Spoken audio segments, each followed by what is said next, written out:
বিড়ালকে খাবার দেওয়ার সময় একটা জিনিস মাথায় রাখতে হবে, ওদের খাবারটা যত বেশি মজার হবে ততই কিন্তু বিড়াল খেতে চাবে।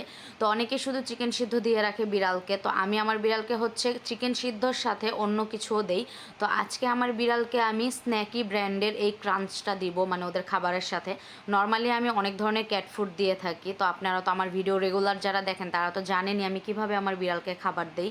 তারপরে অনেকে আমাকে কোশ্চেন করে যে আপু, বিড়াল হচ্ছে শুধু চিকেন খেতে চায় না, তো ওদের খাবারটা হচ্ছে ওদের যেতে টেস্ট লাগে, ওদের খেতে যেতে ভালো লাগে এইভাবে দিতে হবে, তাহলেই বিড়াল খাবে। আর এই ক্রাঞ্চটা নর্মালি ওদেরকে আমি বিকালের নাস্তা হিসেবে দিয়ে থাকি, বাট আজকে ওদের সকালের খাবারের সাথেও একটু দিচ্ছিলাম, কারণ ওদের রুচিটা একটু চেঞ্জ হয়েছে, ওরা একটু ডিফারেন্ট কিছু খেতে চাচ্ছে। আর সকালবেলা বিড়ালের ভরপেট খাওয়াটা কিন্তু মাস্ট ইম্পর্টেন্ট। তো এই দিকে অনেকেই দেখে খেয়াল দেয় না, মানে সকালবেলা জাস্ট ক্যাট ফুড দিয়ে ফেলে রাখে, এইভাবে হয় না।